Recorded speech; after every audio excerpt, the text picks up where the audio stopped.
Hello everyone, I really hope you are doing great. आज हम लोग कुछ केसेस करेंगे mistake of fact and mistake of law के।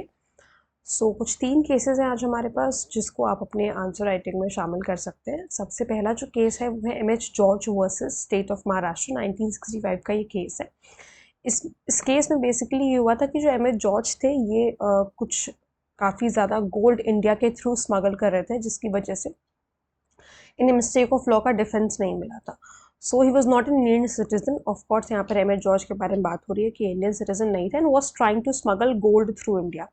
इंडिया रिसेंटली और उसी समय इंडिया ने एक लॉ पास किया था कि इतना सारा गोल्ड जो है इंडिया के थ्रू ले जाना ये प्रोहिबिटेड है, मना किया था कि आप ऐसा नहीं कर सकते। He was hiding 34 kilogram of gold in his jacket और इन्होंने जो है 34 किलो गोल्ड अपनी जैकेट में छुपाया हुआ था। Court said that even if he didn't know the law, court ने कहा कि भले ही उसे लॉ नहीं पता था, he is suppose to ignorance of law, okay okay he is suppose to know it. भले ही उन्हें लॉ नहीं पता था लेकिन ऐसा उन्हें पता होना चाहिए था। इग्नोरेंस ऑफ लॉ कभी भी एक्सक्यूज नहीं हो सकता है, यानी कि मिस्टेक ऑफ फैक्ट का तो डिफेंस मिल सकता है, कोई तथ्य आपको नहीं पता था चलेगा, लेकिन मिस्टेक ऑफ लॉ का कभी भी डिफेंस नहीं मिलता है। So ignorance of law is no excuse and he was held liable under the relevant provision, और इन्हें लाइबल किया गया था। फिर उसके बाद धाकी सिंह वर्सेस स्टेट का केस है। ये केस जो है आप मर्डर के एक्सेप्शंस के साथ पढ़ते हो, ये वाला धाकी सिंह वाला। So the accused shot an innocent person mistaking him to be a thief although he believes that he is bound to nab the thief। basically उन्होंने इस innocent person को जो है गोली मार दी थी उसको चोर समझ करके। हालांकि ऐसा नहीं है कि ये जो है चोर को पकड़ने के लिए बाउंड नहीं थे, चोर को पकड़ने के लिए बाउंड थे। He was believing it. According to the officers finding he was not in the position to apprehend him.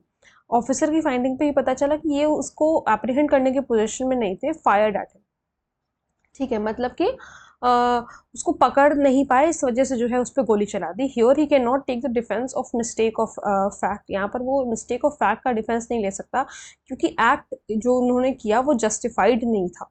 मतलब कि ये जस्टिफाइड नहीं है कि आप किसी के ऊपर ऐसे ही जो है, मतलब कोई चोर भी अगर तो आप ऐसे गोली नहीं चला सकते हो, ठीक है, उसको पकड़ने के लिए। तो यहाँ पर है। अब उसके बाद तीसरा केस है State of Odisha versus Khoragasi का। इसमें the accused while guarding his field shot an arrow on the moving object. अपने फील्ड का ध्यान रख रहे थे, उसी समय जो है उन्होंने तीर चला दिया। इनको लगा कि कोई मूविंग ऑब्जेक्ट है, गुड फेथ में ये बिलीव करते हुए कि वहां पर बियर है, ठीक है। But the shot resulted in the death of the person. लेकिन वहां पर कोई बियर नहीं था, कोई इंसान था जिसकी डेथ हो गई। अब यहाँ पर उन्होंने ये काम गुड फेथ में किया था। गुड फेथ में जो है एक मतलब जानवर समझ करके उन्होंने गोली चलाई थी। यहाँ पर उनको इम्यूनिटी मिली थी फैक्ट के अंदर, मिस्टेक ऑफ फैक्ट के अंदर, कि तथ्य की भूल हो गई, ठीक है। तो तथ्य की भूल हमेशा क्षमनीय होती है, याद रखिए। मिस्टेक ऑफ लॉ कभी भी जो है आप उसका डिफेंस नहीं ले सकती, या कोई भी जो है उसका डिफेंस नहीं ले सकता। सो आई होप आपको ये तीनों केसेस, और ये तीनों केसेस बहुत ज़्यादा इंपॉर्टेंट हैं, आप इसको आराम से अपनी आंसर राइटिंग में शामिल कर सकते हैं, और इसको प्री के लिए भी आप याद कर सकते हैं क्योंकि कभी कभी जो है लैंडमार्क केसेस पूछ लेते हैं कि कौन सा केस किसका है, ठीक है। सो आई होप आपको ये तीनों केसेस अच्छी तरीके से समझ में आए होंगे। अगर कोई प्रॉब्लम है, कोई डाउट है, तो आप मुझसे कॉमेंट सेक्शन में पूछ सकते हैं। मिलते हैं नेक्स्ट वीडियो में। Thank you so much.